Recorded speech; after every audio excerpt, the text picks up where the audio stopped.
네, 인사드리겠습니다. 안녕하세요. 안녕하세요. 네, 드디어 이제 12번째, 횟수로 13번째인데, 바로 12과 마지막, 10부자 안 되기는 마지막 시간이 되겠습니다. 제목을 영생을 얻는 법이라고 좀 적어봤습니다. 원래 이제 그 연대기 성경 과정이 이게 커리큘럼이 쫙 있거든요. 근데 이제, 조금씩 변화가 좀 있었습니다. 그때 필요한 것들이 또 있고, 또 말씀을 듣는 분들의 상태나 상황을 좀 고려를 해서 조금씩 수정을 했습니다. 그래서 오늘 말씀은 영생을 얻는 법, 성경에 영생을 얻는 법을 물어본 사람이 있습니다. 사람의 이야기를 좀 통해서 영생을 얻는 법, 구원을 얻는 법, 천국에 가는 법, 죄사함을 받는 법, 이 방법에 대해서 한 번 더 이렇게 자세히 말씀을 좀 다른 방향으로 말씀드리도록 하겠습니다.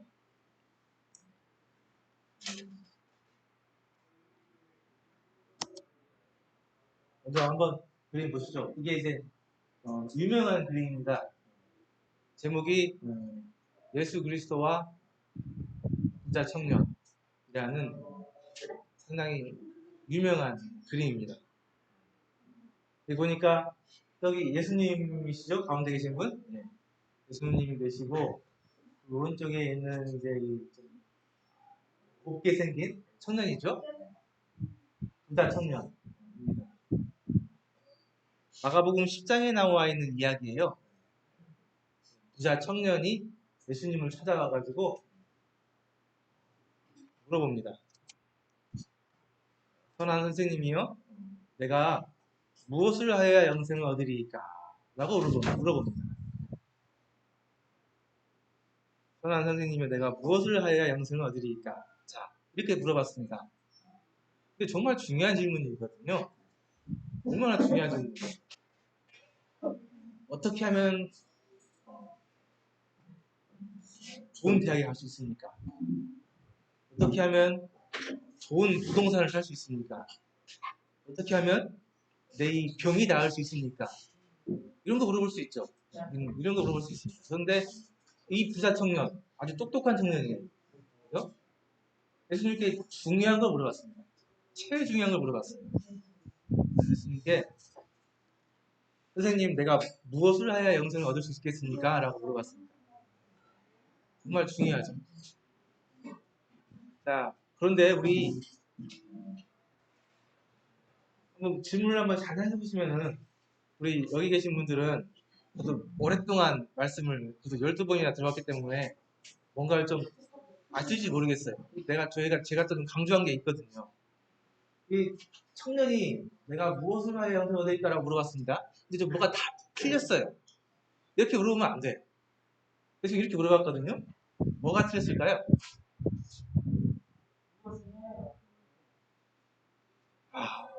우리, 예, 자연이 그렇다 같이 버렸는데, 예. 잘못 얘기했죠. 잘못 얘기했어요. 내가, 무엇을 해야 영생을 얻을 수 있습니까? 라고 물어봤는데, 잘못됐죠. 그랬죠. 이렇게 물어보면 안 되죠.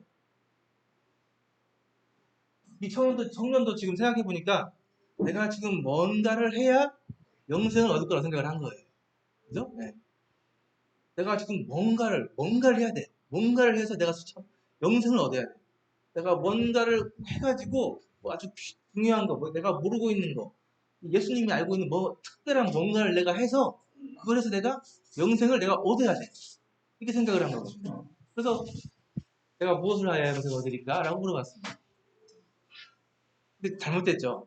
우리는 또 많이 들어봤으니까 좀 아시니까 잘못됐잖아요. 영생 중요한 겁니다. 영생 너무나 중요해요. 그죠? 이 그림도 유명한 그림인데요. 이 그림도 그 예수님께서 예화로 얘기한 사건의 그림이에요. 자, 보시면은 저기 왼쪽에 딱 앉아가지고 딱 봐도 좀 부자처럼 생겼죠. 네, 부자처럼 생겼고요. 옆에 시중 들고 있는 시녀처럼 보여요. 그리고 오른쪽에 뭘 짚고 있습니다. 뭘 짚고 있죠? 창고 짓고 있어, 창고 짓고 있어, 창고. 창고에다 지금 뭘 막 나르죠. 나르면서 그 옆에 지금 창고를 짓고 있는 거예요, 지금.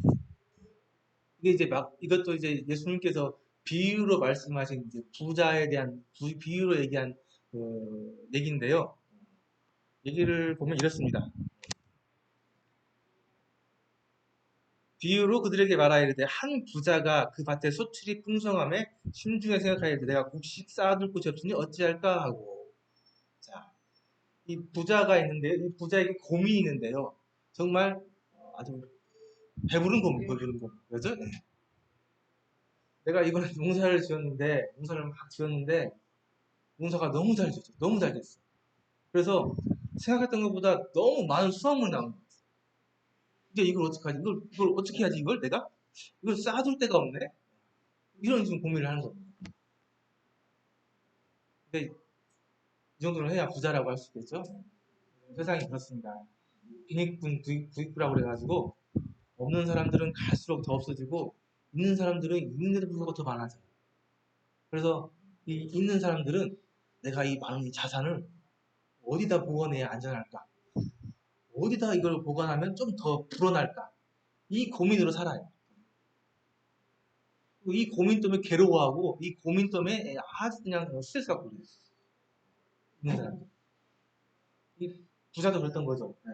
어디에 쌓아둘까 얼마나 신났어요. 신나가지고 내가 이거 어디다 써야 될까 하다가 생각을 해냈는데 그 묘안이 그래 내가 창고를 짓자. 네. 창고를 크게 지어야겠다. 네. 그래서 내가 이 곡간을 헐어버리고 더 크게 짓고 내 곡식과 많은 물건들을 여기 쌓아줘야겠다. 라고 생각을 했습니다. 아주 현명하죠. 지혜로워요. 네. 부럽기도 하고. 네. 이렇게 했습니다. 그래서 내가 이 여러 해 동안 쓸 물건을 쌓아놓고 내가 그냥 편안히 이제 내가 평생 벌 돈 다 벌었어 이제. 이제 평생 먹고 놀면 돼 이제. 편안히 쉬고 먹고 마시고 즐거워하자. 이렇게 계획을 했습니다. 참 세상적으로 보면은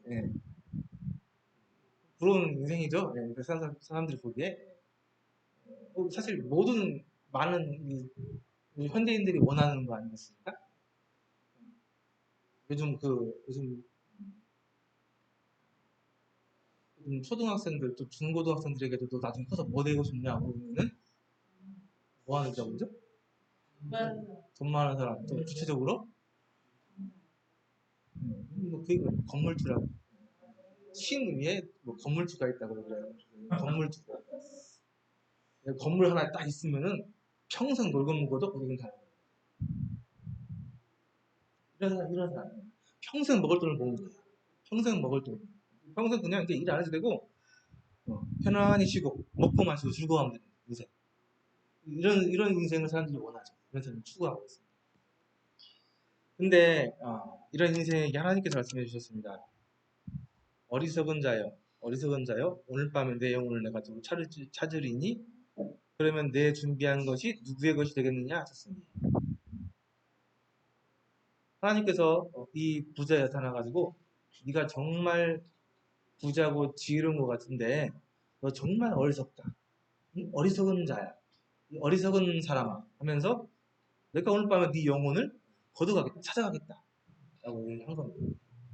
그래서 이 수많은 부자들이 하나 고민이 하나 있는데 이거예요.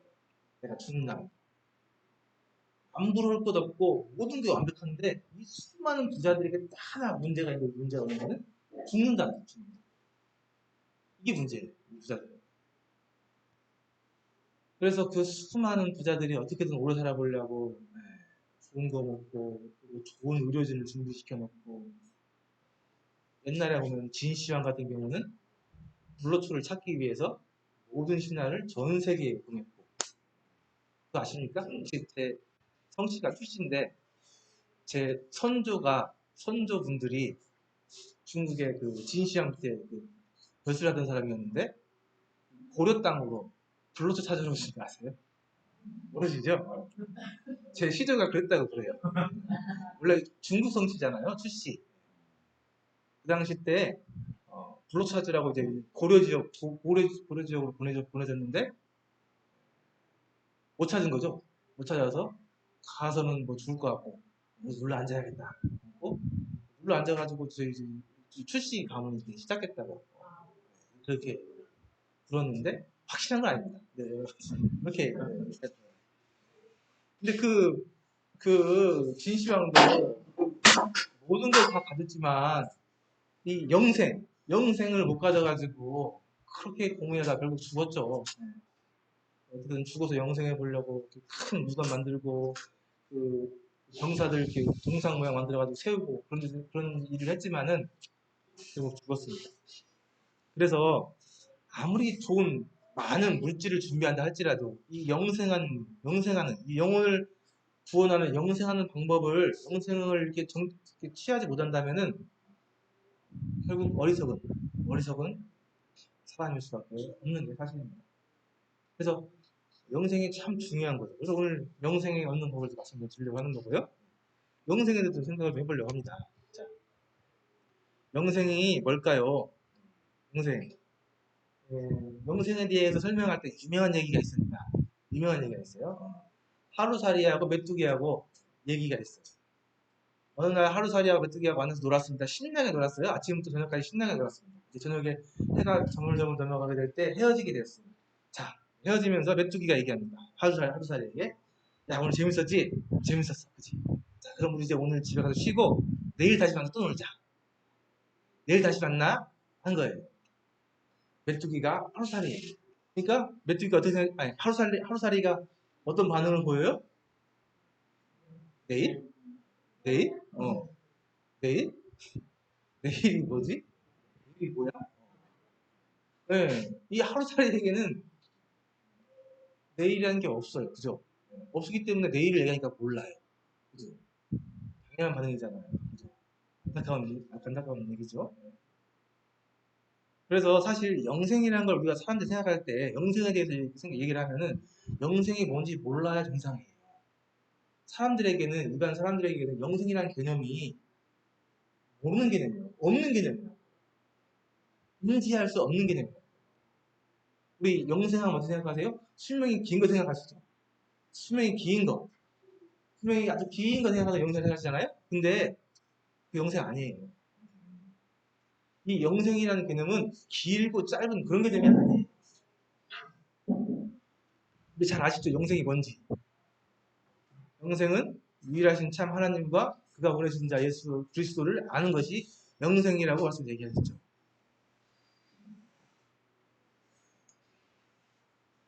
영생은 많은 사람들이 오래 사는 것, 계속 사는 것 얘기하는데 이 산다는 개념에는 영생이라는 이 삶이라는 개념에는 시작과 끝이 정해져 있습니다. 그래서 이 시작과 끝이 있다는 얘기는 영생이 아니에요. 이 시작과 끝을 거절한 개념이 영생이라는 개념이에요. 그래서 우리가 갖고 있는 이 핸드폰 배터리, 이 배터리는 처음부터 끝을 기약하고 시작하는 거예요. 그죠? 처음 시작해서 이게 언젠가는 끝나요. 그죠? 이 핸드폰 배터리가 계속 살 수 있는 방법은 충전기 연결하는 방법밖에 없는 거예요. 이 핸드폰 배터리가 계속 갈 수 있는 방법은 이 충전기 연결하는 방법 그 방법밖에 없는 거예요. 그 방법이 아니고서는 얘는 언젠가는 떨어져서 죽어요. 빠지잖아요. 사람의 생명이 그래요. 생명이 태어나는 그 순간부터 이 생명은 죽는 그날을 위해서 달려가고 있는 거예요. 이 생명이 뭔가에 딱 붙지 않는 이상, 뭔가 우리에게 계속해서 이 생을 줄 수 있는 뭔가에 붙지 않는 이상, 이 영생, 이 삶은, 이 인생은 어느 순간 끝나요. 그래서 영생은 하나님께서 유일하신 참 하나님, 그리고 그분이 보내주신 아들 예수 그리스도를 아는 것, 결국 그분에게 가서 그분에게 딱 붙는 것, 그것이 영생이라고 성경에서 계속 얘기하고 있습니다. 영생이 뭐 내가 잘 먹고 잘 살아서 오래오래 살고 계속 살고 이런 개념이 아니에요, 사실은. 영생은 우리의 출발인, 우리의 근원인, 우리의 생명의 원천이신 하나님과 그분이 보내신 예수 그리스도를 알고 그분께 딱 붙는 것, 그게 영생입니다. 그래서 영생이 참 중요한 거죠. 정말 중요한 거예요. 그래서 영생은 참 우리 같은 인간들이 사실 감히 근접할 수 없는, 이해할 수 없는, 알 수 없는 그런 굉장히 한 차원 높은 그런 개념입니다. 그래서 영생은 요한복음 10장 3절에 보니까 곧 유일하신 참 하나님과 그가 보내신 자 아들이신 하나님의 아들이신 예수 그리스도를 아는 것이니라 라고 성경에서 분명히 얘기를 하고 있습니다. 계속해서 제가 반복해서 말씀을 드립니다. 영생이 무엇인지. 그래서 이 중요한 영생, 이 영생을 얻는 방법을 지금 아까 그 부자 청년이 예수님께 찾아서 물어본 거예요. 참 지혜로운 청년이죠. 그래서 이제 마가복음 10장에 나와 있는 얘기인데요. 이 10장 17절부터 나와 있는 얘기인데 그 전에 예수님께서 이 아이들을 비유로 들어서 어떻게 하면은 하나님 나라에 갈 수 있는지 그 전에 먼저 설명을 해주셨습니다. 이제 예수님께서 이제 막 공생의 활동을 쫙 하고 계실 때 인기가 많잖아요. 병 고쳐주고 죽은 사람 살리고 먹을 거 주고 하니까 인기가 참 많았어요. 그래서 많은 사람들이 예수님에게 왔는데 그 중에 이제 아이들도 온 거죠. 이제 아이들을 가진 부모님들이 우리 아이들 예수님께 데려가지고 우리 아이들이 안수 한번 해주세요. 우리 아이 한번 만져주세요. 우리 아이 한번 기도 한번 해주세요. 이게 막 데려온 거죠. 그러니까 제자들이 막았어요. 그죠? 제자들이 야 우리 예수님 지금 바쁘고 할 일 많은 분인데 이미 애들 같은 애들 데려오지 마. 막았단 말이에요. 그러니까 예수님께서 말씀하셨죠. 아니다. 아이들이 나에게 오는 걸 막지 말아라. 이 아이들이 정말 귀하다 하면서 누구든지 하나님의 나라를 이 어린 아이와 같이 받아들이지 않는 자는 결코 그곳에 들어가지 못한다라고 설명을 하면서 하늘나라에 들어가는 방법에 대해서 얘기하면서 이 아이들을 비유로 들어서 설명하셨어요. 그러니까 누구든지 이 어린 아이와 같이 받아들이지 않는 자, 이 어린 아이들과 같이 받아들이지 않는 자는 하늘나라에 갈 수 없다는 거예요. 그래서 이 어린 아이들처럼 받아들여야만 하늘나라에 갈 수 있다는 거예요. 그래서 이 말을 두고 혹자들은 어떤 사람들은 이 아이들처럼 순수하고 깨끗해야만이 하늘나라에 갈 수 있다라고 설명을 하는 분들이 계시는데 그게 아니죠. 그게 아니에요. 아이들이 순수하고 깨끗해요? 제가 애들을 셋을 키워봤는데 애들이 생각보다 순수하고 깨끗하지 않아요. 네, 상당히 자기 중심적이고 자기만 알고 싸울 줄도 알고 욕심도 부리고 아이들이 결코 순수하다고 착하다고 얘기하기 어렵습니다. 네? 그나마 어른들에 비하면 조금 순수하고 그 죄 짓는 강도가 약하긴 하죠. 죄 짓는 강도가 약하긴 해요. 뻔히 눈에 보이는 데서 하고 하니까. 그래서 애들 하면서 이렇게 애들이 선하다고 생각할 수 있는데 그래도 애들이 착하고 순진하고 마냥 그렇지는 않습니다. 그래서 애들도 죄인이에요, 사실. 태어나면서부터 죄인이에요, 사람이. 그래서 결국 예수님께서 하신 이 말씀은 애들처럼 순수하고 깨끗해야 하늘나라에 갈 수 있다. 그 얘기는 아니에요. 그 얘기는 아니에요. 잘 들어보니까 어린 아이들과 같이 받아들여야 된대요. 그 말이 무슨 말이냐면은 이 아이들은 태어나면서부터 혼자 힘으로 살아갈 수 없는 존재들이에요. 그죠? 이 아이들은 옆에서 부모님이 자꾸 돌봐줘야 돼요. 먹여주고 입혀주고 씻겨주고 해줘야 돼요. 그래야 이 아이들은 살아갈 수 있어요. 그죠? 깐난하게 태어나자마자 얘가 혼자 스스로 살 수 있어요? 못 살죠. 부모가 계속 옆에 돌봐줘야 돼요. 먹여주고 재워주고 입혀주고 해야 돼요. 그렇지 않으면 이 애는 어떻게 돼요? 죽어요, 죽어. 그러니까 이 아이들은 혼자 힘으로, 지 스스로, 자기 힘으로 살아갈 수가 없는 존재예요. 그래서 이 아이들은 자꾸 누군가의 도움을 받아들여요. 그래서 영생이라는 게 그런 영생이라는 게 누군가 능력 있는 절대자가 주는 것들을 그냥 받아들여요. 받아들이고 받아들인 걸로 살아가야 돼요. 그래야만이 이 영생이라는 것은 얻을 수가 있는 거예요. 그래서 이 아이들처럼 받지 않으면은 천국에 하늘나라에 갈 수 없다고 얘기합니다. 우리가 지금까지 배워온 이 구원의 영생의 개념과 같죠. 네. 우리 지금 첫 시간부터 계속 뭔 얘기했습니까? 사람들은 혼자 힘으로 살아갈 수 없고 혼자 힘으로 뭔가 해보려고 하는데 안 되고 결국은 누가 도와줘야 되고 누가 도와주지 않으면은 죽을 수밖에 없는 멸망할 수 없는 그런 불쌍한 힘이 없는 연약한 존재라고 계속 배워오셨잖아요. 그죠? 네, 딱 그 아이들 같은 존재들. 그래서 예수님께서 다시 한번 확실하게 얘기하는 거예요. 이 아이들처럼 받아들이지 않으면은 결코 하늘나라에 갈 수 없다. 라고 하면서 이 구원받는 방법, 영생에 대해서 또 얘기를 하고 있어요. 예수님께서는 오시기 전부터 오셔가지고 계속 하신 얘기가 그 얘기예요. 어떻게 하면은 이 많은 사람들이 구원을 얻고 하늘나라에 갈 수 있는지 계속 그 얘기만 하셨어요. 그분의 삶 자체가 계속 그런 것을 가르치고 증거하시고 얘기하시는 그러한 삶의 연속이에요. 그래서 다시 한 번 더 어떻게 하면 영생을 얻게 되는지 설명을 하고 있는 거죠. 이게 이제 그 부자 청년이 찾아오기 전에 있던 사건이었고요. 오늘은 이제 이 부자 청년 사건.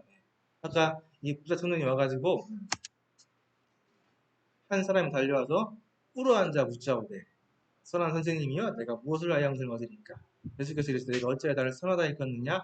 하나님 한 분 외에는 선한 이가 없느니라. 자, 부자 청년이 달려왔습니다. 달려왔대요. 부자 청년이 그냥 다가온 게 아니고 달려왔어요.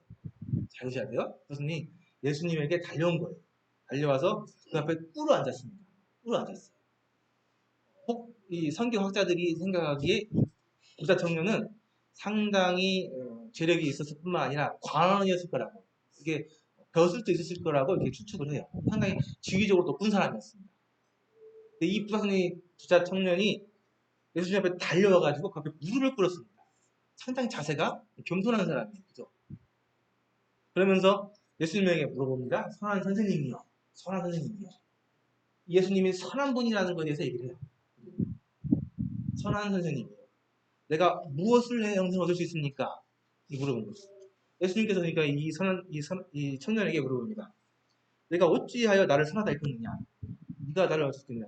야, 네가 나를 선하다고 하는데 하나님 한 분 외에는 선한 사람이 없다. 진짜 너는 나를 지금 정말 선하다고 생각하느냐? 지금 이렇게 물어보시는 거예요. 말씀에 선한 분은 하나님 한 밖에 없다고 했는데 내가 나를 선하다고 했는데 그럼 네가 정말 나를 선한 사람이라고 믿고 있는 거냐? 물어본 거라. 근데 아까 얘기한 것처럼 이 지금 물어보는 게 잘못됐다고 그랬죠? 그러니까 무엇을 해야 영생을 얻을 수 있습니까? 물어보는 게 아니고 제가 어떻게 해야 영생을 얻을 수 있습니까? 라고 물어봐야 낫잖아요. 그죠? 그래서 어쨌든 이 부자 청년은 굉장히 지위도 높고 돈도 많고 보니까 나이도 젊고 참 자세도 바라요. 그죠? 자세도 참 바릅니다. 달려와가지고 딱 무릎을 딱 꿇으면서 겸손하게 물어봐요. 참 모든 게 참 완벽해 보이는 청년입니다. 청년이 정말 중요한 그래서 이 청년이 다 가졌잖아요. 다 가졌잖아요. 이 청년도 지금 자기 마음속에 이 영생에 대한 확신이 없는 거예요. 다 가졌는데 영생에 대한 그런 자신감이 없는 거죠. 그래서 지금 와가지고 예수님한테 딱 묻고 어떻게 내가 무엇을 해야 영생을 얻을 수 있습니까? 라고 물어본 거예요. 예수님께 대답하십니다. 야, 너 잘 알잖아. 너 사실 잘 알면서 왜 그래? 하면서 말하면 네가 계명을 안 하니. 네가 지금 하나님께 얘기 주는 그 10계명 알지? 계명 알잖아. 살인하지 말라, 가늠하지 말라, 도둑질을 하지 말라, 거짓증을 하지 말라, 수개 빼앗지 말라, 내 부모를 공경하여라. 이거 해. 이거 하면 돼. 이해한 거죠. 야, 네가 관원이고 부자 청년인데 너 이거 다 계명 잘 알고 있잖아. 하나님께서 이스라엘 백성들에게 알려주신 이 계명, 요약하면 10계명. 그 전에 이 계명이 총 613개가 있었다고. 613개. 뭐뭐 해라, 뭐뭐 하지 말라. 이렇게 수많은 계명이 있는데 그 계명을 압축시킨 게 10계명. 10개로 좀 줄인 거죠. 그걸 더 줄이면은 한 번 더 줄일 수 있는데 하나님을 사랑하고 내 이웃을 내 몸과 같이 사랑해라. 더 줄일 수 있죠. 그래서 이 계명 예수님께서는 이제 이미 백성들의 마음을 다 깨뜨리고 계신 거죠. 그래서 이제 대답한 거예요. 야, 영생은 뭐 말씀에 나와 있잖아. 네가 이 계명 다 지키면 돼. 지켜. 이렇게 얘기를 한 거죠. 그러니까 이 부자성이 뭐라고 했습니까? 정말 대단한 청년이에요. 대단한 청년. 그가 여짜오되 그가 대답하되 선생님이요 이것을 내가 어렸을 때부터 다 지켰습니다. 다. 선생님이요 내가 이것을 지금 지킨 것도 아니고 어렸을 때부터 아주 어렸을 때부터 쭉 다 지켰다는 거예요. 어떻게 생각하세요? 네. 이 부자 청년의 이 대답에 대해서. 선생님이요? 제가 어렸을 때부터 이 수많은 계명을 다 지켰습니다. 될까요?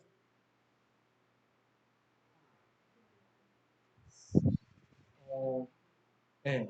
또 모르죠. 다 지켰어요. 모르겠지만 어쨌든 제가 보기에 상당히 거의 다 지켰을 것 같아요. 상당히 거의 다. 지금 단둘이 독대하는 게 아니거든요. 수많은 사람들이 둘러싸인 그 중에 나와가지고 예수님과 대화하는 지금 그 수많은 사람들한테 지금 얘기하는 거거든요. 제가 다 지켰습니다. 제가 어렸을 때부터 다 지켰어요. 여기에 대해서 그 수많은 사람들이 뭔가 반론을 제기하지 않았어요. 그러니까 이 부자 청년은 인간적으로 얘기해서요 정말 대단한 사람, 대단한 모든 걸 다 갖춘 사람이에요. 그리고 그 당시에 이 부자라 한다면은 하나님이 복 주신 사람으로 딱 이렇게 인정이 됩니다. 그리고 뭐 병이 나거나 뭐 장애가 있거나 하면은 하나님 앞에 저주받은 사람이라고 사람들이 이렇게 인정을 해버려요. 관원이면서 율법을 다 지켰고 부자였다는 얘기는 많은 사람들이 보기에 저 사람은 정말 훌륭한 사람이야. 완벽한 사람이야. 쟤는 저렇게 완벽하기 때문에 하나님께서 복을 주셔가지고 이렇게 부자가 된 거야. 라고 인정받던 사람, 인정받던 사람. 그 당시에 그 수많은 사람들이 인정했던 사람. 요즘, 오늘날 부자 하면 어떻게 생각하세요? 부정적이죠. 요즘 누가 뭐 부자 하면은, 아유, 존경할 만한 사람이네. 속으로 부럽긴 하지만, 네? 존경할 만한 사람이네. 대단한 사람이네. 이렇게, 뭐, 이렇게 좀 존경하고 그러진 않잖아요. 오늘날 요즘 부자들이 워낙에 나쁜 짓을 해서 많이 이렇게 부자가 된 사람들이 너무나 많기 때문에. 근데 그 당시에 부자라고 한다면은 그 수많은 이스라엘 사람들이 하나님한테 복받은 사람이라고 인정했다. 그 사람이 정말 율법을 다 지키고 착하고 선하게 사니까 하나님께서 복을 주셔가지고 저렇게 부자가 된 거야. 라고 사람들이 인정했던 부자라는 거예요. 그 당시에. 그러니까 정말 다 가진 거죠. 사람들이 또 존경하는 사람이에요. 인정받는 사람이에요. 정말 완벽한 사람이 와서 물어보는 거예요. 이 완벽한 사람. 만약에 사람들을 천국에 보내야 한다면은 1순위로 들어가야 할 사람이란 말이죠. 모든 사람들이 다 완벽하게 인정하는 그런 사람. 그 사람이 와서 지금 물어봅니다. 어떻게 하면, 내가 무엇을 하면은 영생을 얻을 수 있습니까? 물어봅니다. 자, 그러니까 예수님께서 뭐라고 얘기했을까요? 예수님께서 이렇게 얘기하셨죠. 그를 보시고 사랑하사 이르시되 내게 한 가지 부족한 것이 있으니 가서 내게 있는 것을 다 팔아가지고 가난한 자들에게 나눠주라. 라고 얘기하셨습니다. 정말 예수님은 모든 걸 다 꿰뚫어 보시고 정말 지혜로우신 분이시네요. 정말 예수님 정말 하나님이신 것 같습니다.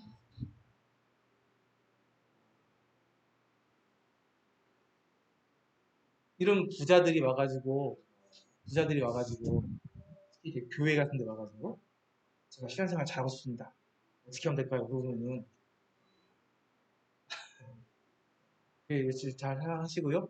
헌금도 열심히 하셔가지고 교회 좀 부족한 데 뭐 좀 짓고 뭐 좀 하고 좀 그런 욕심이 생길 수 있는 사람이랑 있을 수 있는데 예수님 그렇게 하지 않으셨어요. 그냥 너 있는 거 다 팔아가지고 다 팔아. 남기지 말고 다 팔아야 돼. 다 팔아서 가난한 사람들에게 싹 나눠줘. 그리고 너는 다 팔고 다 타는 데 나와가지고 나를 따라. 내가 시킨 대 나를 따라가면 돼. 얘기하신 거예요. 이렇게 하면 영생을 얻을 수 있다는 거예요. 그러니까 이 부자 청년이 어떻게 된 거예요? 표정을 보니까 어때요 지금? 난감하죠 지금. 네, 난감해요. 이 자기한테 있는 그 수많은 재물을 싹 팔아가지고 남기지 말고 싹 팔아가지고 가난한 사람들 싹 나눠주고 예수님을 따르려고 하니까 난감한 거예요. 그래서 이 부자청이 어떻게 했어요? 고민하면서 어떻게 했어요? 돌아갔어요. 그 뒤에 이 청년이 어떻게 되는지 잘 몰라요. 그 뒤에. 근데 이 청년이 예수님 말씀에 비춰봤을 때는 다시 예수님께 돌아왔을 것 같지는 않아요. 왜 그러냐면은 예수님께서 그 다음에 말씀하신 것이 이 부자가 하늘나라에 들어가는 것은 바늘길을 통과하는 것보다 어렵다. 바늘길 뭔지 아세요? 네, 바느질 해봤어요? 영문 사람들 안 해보면. 바늘 보면 바늘 위에 그 실 뽑는 귀 있잖아요. 귀 구멍. 그 바늘귀 구멍이라고 하거든요. 자, 근데 이제 여기서 이야기하고 있는 것은 이 바늘귀는 진짜 그 바늘귀가 아니고 문화적인 건데요. 이 당시 때 이제 이스라엘은 성이잖아요. 성이 있으면 성문이 있고 그 성 옆에 쪽문이 있어요. 근데 이 쪽문을 이제 바늘문이라고 했었어요.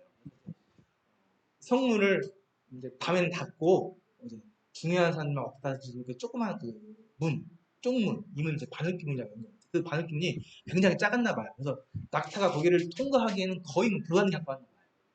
낙타를 막 이렇게 짐 다 내리고 이렇게 꾹을 쳐가지고 한번 억지로 집어넣으면 들어갈 수 있기는 한데 굉장히 거의 불가능한 그런 정도의 크게 누렸다고 해요. 그래서 예수님께 나중에 하신 말씀이 이 부자가 하늘나라에 들어가는 것은 낙타가 바늘길을 통과하는 것보다 어렵다. 여기에서 봤을 때 이 부자 청년은 아마 다시 예수님께 돌아와서 영생을 얻는 것을 해결하지 못했던 것으로 보입니다.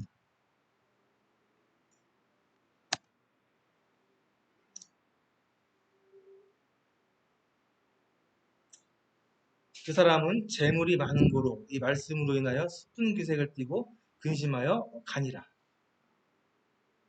그래서 이 부자 청년은 사실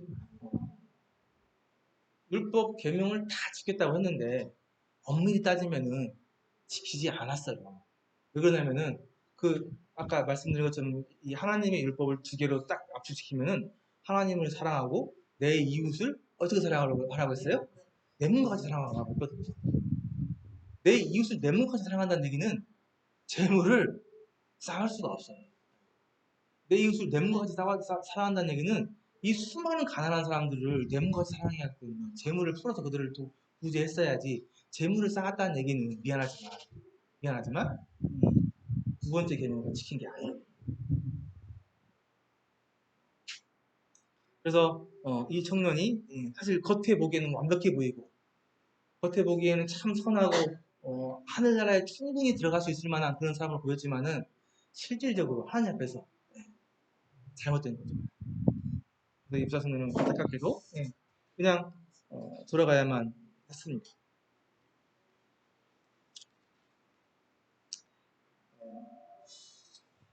29절에 보니까요.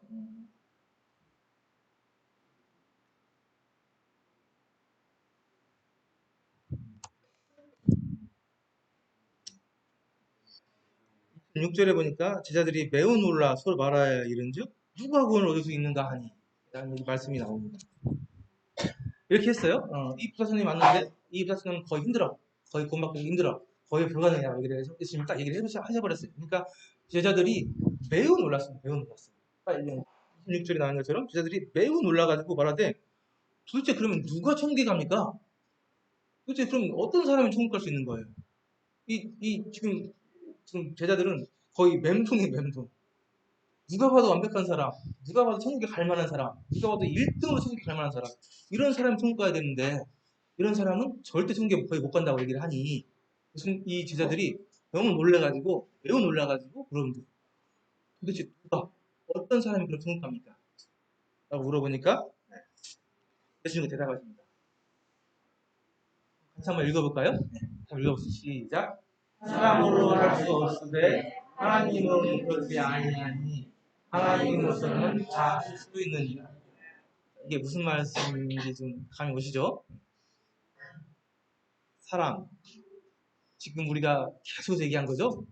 사람으로는 할 수 없습니다. 결국 내가 무엇을 해야 영생을 얻을 수 있습니까? 라고 물어봤는데 너는 무엇을 해도 안 돼. 너는 네가 아무리 무엇을 해도 안 돼. 지금 그 얘기하는 거죠. 사람으로는 안 된다는 거예요. 사람으로 안 되기 때문에 하나님께서 하나님의 아들이신 신이신 예수님을 보내주셨거든요. 근데 그걸 모르고 자꾸 사람들이 뭔가를 하려고 하죠. 내가 뭔가를 해서 내 힘으로 뭔가를 해서 영생을 얻으려고 노력하잖아요. 그래서 제가 오늘 이 시간에 말씀드린다고 한 것은 이 구원받는 것은 예, 사람으로 힘으로 노력으로 하는 게 아니라는 것을 지금 말씀드립니다. 수많은 사람들이 하나님에 가는 방법으로 첫째로 생각하는 것이 율법을 지키는 생각을 해요. 하나님께서 주신 이 계명을 내가 잘 지켜가지고 하늘나라에 가야지. 그런 생각들 많이 하거든요. 이브사 성령도 그랬잖아요. 그죠? 이브사 성령도 거의 완벽하게 다른 사람들이 보기에 거의 완벽하게 이 율법들 다 지켰어요.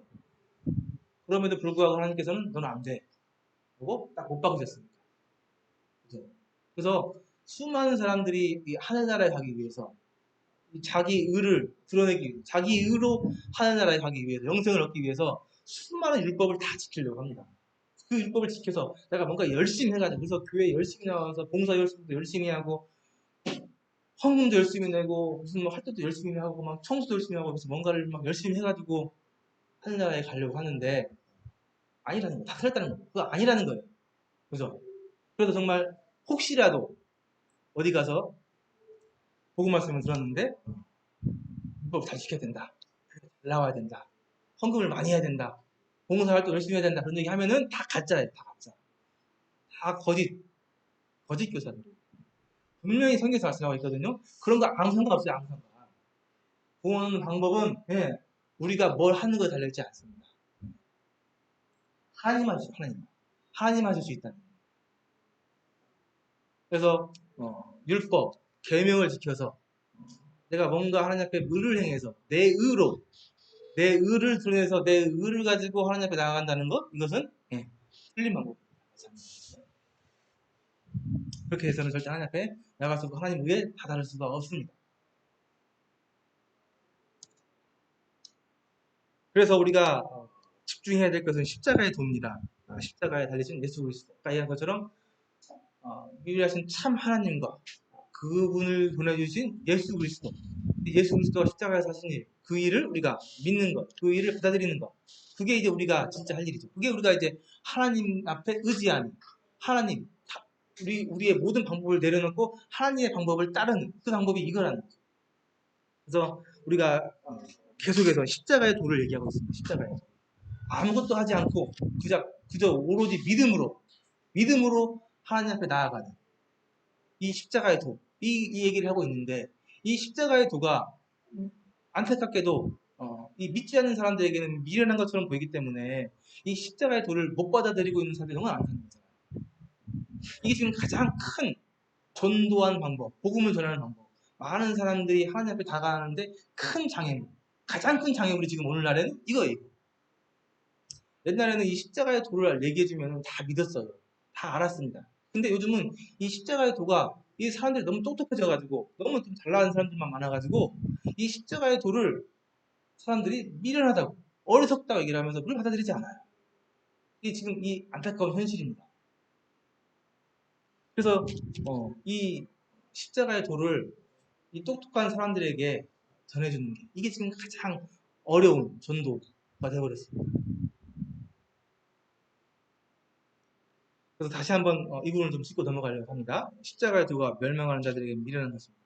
이 십자가의 도를 받아들이지 않는 사람들, 믿지 않는 사람들에게는 이 미련한 것, 어리석은 거라. 그래서 이 믿지 않는 수많은 사람들에게 계속해서 야 예수님에서 얘기를 하면은 에휴 그런 성경 그런 거나 믿고 있고 그런 미신이나 믿고 있고 근데 어리석게 미련한 사람 취급을 해요. 그러나 구원받는 우리들에게 여기 계시는 구원받은 그리스도인들 하나님의 그 십자가의 도를 받아들인 우리들에게는 이 영생을 얻는 아까 그 부자 청년이 딱 하나 못 가진 그 정말 중요한 그 영생을 얻는 그 하나님의 큰 능력 하나님의 능력입니다. 십자가의 도가 천지 차이죠. 이 십자가의 도가 믿는 사람들에게는 그렇게 큰 능력인데 믿지 않는 사람들에게는 그렇게 어리석고 비련한 거예요. 이걸 받아들이냐 안 받아들이냐 차이입니다. 고린도전서 말씀 계속 보겠습니다. 기록된 바 내가 지혜 있는 자들의 지혜를 멸하고 총명한 자의 총명을 패하리라. 내가 이 십자가의 도로 이 지혜로운 사람들, 총명한 사람들 다 패하겠다. 지혜 있는 자가 어디 있느냐, 선비가 어디 있느냐, 이 세대가 변론가가 어디 있느냐. 하나님께서 이 세상의 지혜를 미련하게 하신 것이 아니냐. 하나님의 지혜에 있어서는 이 세상이 자기의 지혜로 하나님을 알지 못함으로 하나님께서 전도에 미련한 것으로 믿는 자들을 구원하시기를 기뻐하셨다. 하나님께서 이 전도에 미련하는 걸로 이 수많은 세상에 잘나고 똑똑하고 이 총명한 사람들을 다 패하겠다는 얘기입니다. 그래서 이 잘나고 똑똑하고 총명한 사람들이 참 구원받는 게 너무나 어렵습니다. 아까 얘기한 이 부자, 많은 걸 가진 사람들이 구원받는 게 너무나 어려워. 그들에게 이게 미련한 것처럼 보입니다. 그래서 그 당시에 유대인들은 표적을 구했습니다. 유대인들은 예수님이 있음에도 불구하고 뭔가 기적, 뭔가 놀라운 이런 사건을 일으키는 그런 표적을 구했어요. 예수님께서는 그렇게 영생을 주려고 하셨는데, 이 믿음을 주려고 하셨는데, 이 엉뚱하게 유대인들은 표적만 구했어요. 표적만. 헬라인들은 지혜를 찾는 헬라인들은 그 당시에 너무나 문명이 발달돼가지고 이 지혜로운 것, 이때 철학이 엄청 발달했거든요. 계속 지혜를 찾아요. 지혜. 그러나 우리는 십자가에 못 박힌 그리스도를 전하니 이게 유대인들에게는 꺼리끼는 겁니다. 십자가에 두어 유대인들은 정말 꺼리끼는 거예요. 왜냐하면 이 십자가는 저주거든요. 저주에 달린 이 예수님을 믿어야 한다고 하니 이게 좀 껄끄러운 거죠. 이 이방인들이 미련한 거예요. 이 예수 그리스도가 이 로마에 대항해서 전복하려다가 이렇게 반역 일으키려고 해서 죽은 것처럼 보이기 때문에 이게 이방인들 보기에는 헬라인들이 보기에는 미련한 거예요. 그러나 오직 부르심을 받은 자들, 이 우리 예수님으로부터 부르심을 받은 자들, 구원받기 위해 부르심을 받은 자들에게는 유대인이나 헬라인이나 그리스도는 하나님의 능력이요 하나님의 지혜니라. 하나님의 어리석음이 사람보다 지혜롭고 하나님의 약하심이 사람보다 강하니라.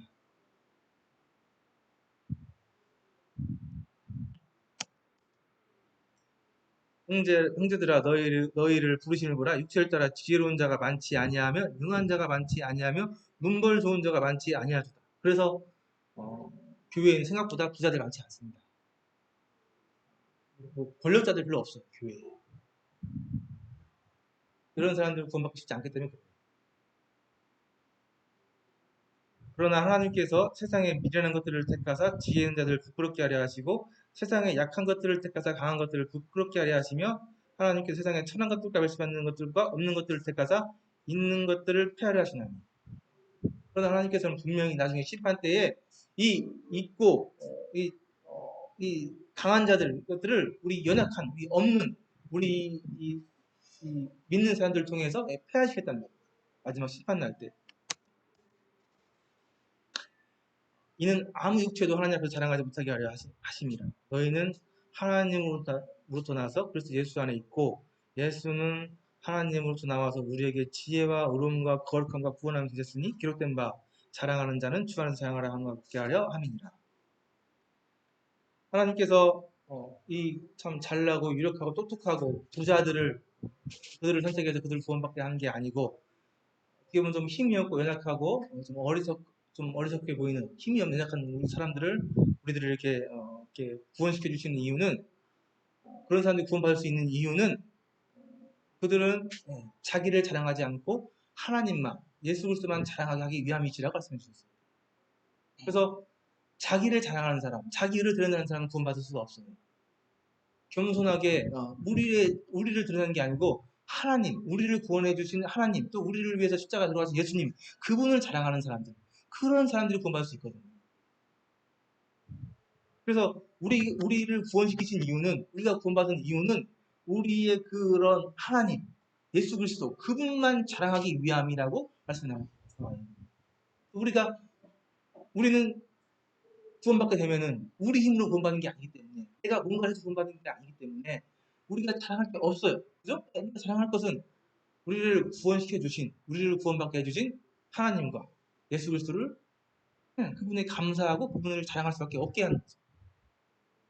그래서 하나님으로부터 나와서 그리스도 예수 안에 있고 우리 구원받은 사람들은 하나님으로부터 나와서 예수 그리스도 안에 있고 예수님은 하나님으로부터 나와서 우리에게 왔습니다. 우리에게 와서 우리에게 지혜가 되시고 의로움이 되시고 거룩함이 되시고 구원함이 되셨습니다.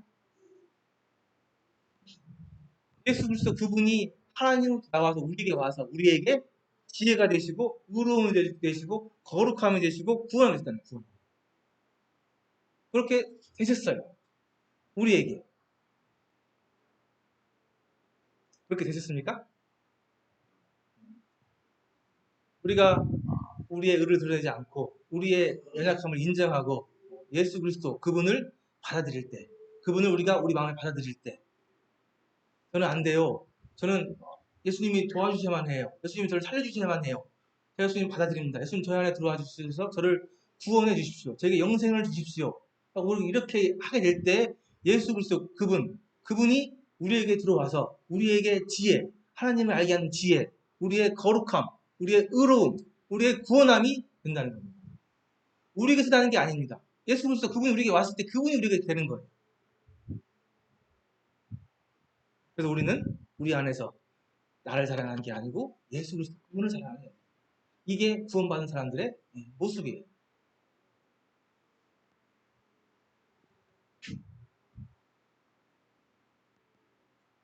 그래서 우리는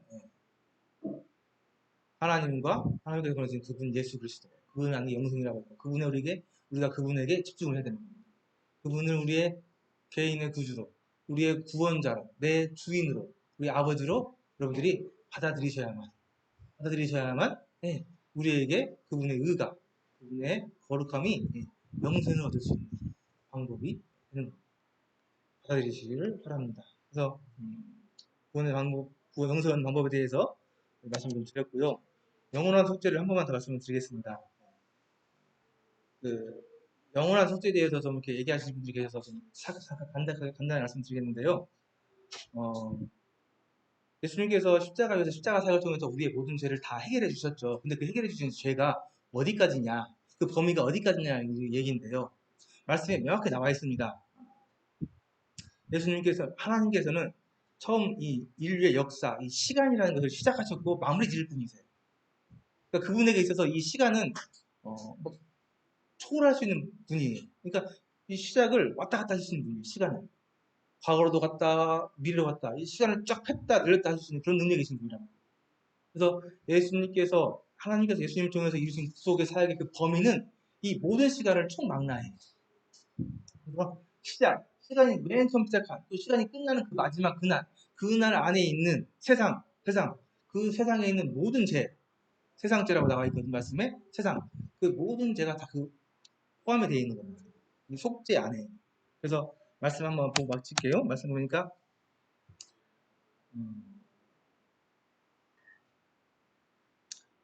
5절에 보니까 주께서 세상에 임하실 때 이르시되 하나님이 제사와 예물을 원하지 아니하시고 오직 나를 위하여 한 몸을 예비하시도다. 범죄와 수수죄는 기뻐하지 아니하시나니 이에 내가 말하기를 하나님이여 보시옵소서 주말의 책에서 나를 가리켜 기록된 것과 같이 하나님을 뜻을 행하려 왔나이다 하셨나이다. 이에 말씀하시기를 주께서는 제사와 예물과 번제 수수죄는 원하지 아니하시고 기뻐하지 아니한다 하셨고 5절에 보면요. 하나님이 제사와 예물을 원하지 아니하시고 나를 위하여 한 몸을 예비하셨다. 이분이 이제 예수 그리스도를 얘기하는 거예요. 11절에 보니까 제사장마다 매일 서서 섬기며 자주 같은 제사를 드리되 이제는 이 제사는 언제나 죄를 없이 하지 못하거니와 우리가 성망에서 제사장들 제사 드리는 모습 보셨죠? 사람들이 제물을 가져왔을 때 그 사람의 죄를 그 제물에 안수하고 그 제물을 죽여서 그 죄를 사하지는 방법. 그 방법은 언제나 죄를 없이 하지 못한다는 겁니다. 그러니까 이거 완벽한 게 아니라는 거예요. 일시적인 거라는 거죠. 11절 보니까 언제나 죄를 없게 하지 못하거니와 오직 그리스도는 죄를 위하여 한 영원한 제사를 드리시고 하나님 앞에 앉으사 오직 그리스도가 십자가에서 만들어주신 그 제사는 한 영원한 제사. 그러니까 순간적인 일시적인 제사가 아니고 영원한 제사는 거예요. 처음부터 끝까지 모든 것을 다 이해하는 영원한 제사라는 거예요. 그래서 14절에 보니까 그가 거룩하게 된 자들을 한 번의 제사로 영원히 온전하게 하셨느니라. 한 번의 제사로 십자가에 이루어지는 그 한 번의 제사로 영원히 온전하게 하셨다. 영원히 온전하게, 영원히 거룩하게, 영원히 의롭게 하셨다. 또한 성령이 우리에게 증언하시되 주께서 이르시되 이날로는 그들과 맺은 언약이 이것이니라 하시고 내 법을 그들의 마음에 두고 그들의 생각에 기록하리라 하신 후에 또 그들의 죄와 그들의 법을 내가 다시 기억하지 아니하리라 하셨으니 그러니까 모든 세상에 있는 모든 죄를 다 해결하셨기 때문에 하나님께서 한 영원한 제사를 드렸고 그래서 이제 다시는 그들의 죄와 그들의 법을 내가 다시 기억하지 않겠다. 하나님께 다시 그 죄에 대해서 묻지 않겠다라고 말씀에 분명히 얘기하고 있습니다. 그래서 18절에 보니까 이것들을 사하셨은지 다시 죄를 위하여 제사 드릴 것이 없느니라. 그 한 번의 제사로 한 번의 영원한 제사로 모든 것을 다 해결하셨다는 그런 말씀이에요. 그죠? 그러므로 이제 형제들아 이제 구원받은 우리 모든 그리스도인들아 우리가 예수의 피를 힘입어서 성소에 들어갈 담론을 얻었으니 그 길은 우리를 위하여 휘장 가운데 열어놓으신 새로운 살 길이요. 그 휘장은 그의 육체니라. 옛날에 그 성막에 지성소에는 들어갈 수 없었죠. 그 휘장이 막고 있었어요. 그래서 그 휘장을 뚫고 들어가면 사람이 죽었습니다. 하나님 앞에 나갈 수가 없었어요. 그러나 예수님께서 이제 하나님께서 예수님을 통해 영원한 제사를 다 드리고 그 모든 것을 해결하셨기 때문에 의로워졌기 때문에 깨끗해졌기 때문에 이제 우리는 깨끗한 이 신분으로 하나님 앞에 담대히 나갈 수 있다는 얘기입니다. 성소에 담대히 들어갈 수 있다는 얘기예요. 죄가 있으면 성소에 들어가면 죽잖아요. 근데 들어가면 못 들어가죠. 그러나 이제는 영원한 제사를 통해서 우리가 의로워졌기 때문에 깨끗해졌기 때문에 이제 담대히 하나님의 그 성소에 들어갈 수 있다는 겁니다. 예수님께서 그 육체 휘장을 통해서 휘장을 찢으시면서 그 나아갈 길을 완벽하게 만들어 주셨다는 얘기입니다. 그 말씀입니다. 그래서 영원한 속죄에 대한 부분은 이 히브리서에 보면은 명확하게 나와 있고요. 또 다른 말씀들을 통해서도 예수님께서 얘기를 해주고 계십니다.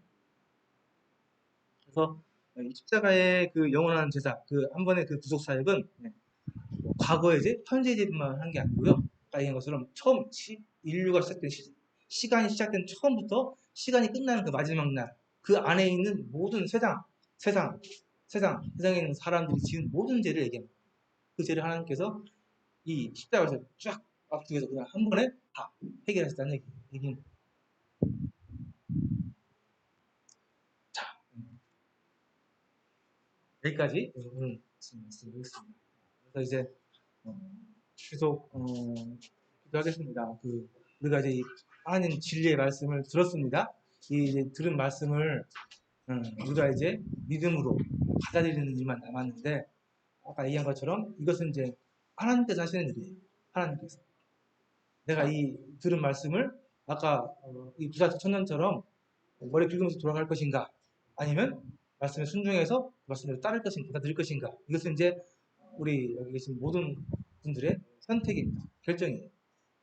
결정하셨다면 결정하신 것에 대해서 믿음을 달라고 이 믿음을 이제 받아들일 수 있게 해달라고 하나님 앞에 간절하게 기도하셔요. 믿음을 받는 것도 믿음을 주는 것도 하나님이십니다. 하나님께서 하시는 거예요. 그래서 하나님께서 해주셔야만 가능한 일이에요. 그래서 하나님 앞에 간절히 기도해서 믿음을 은혜를 구하시기를.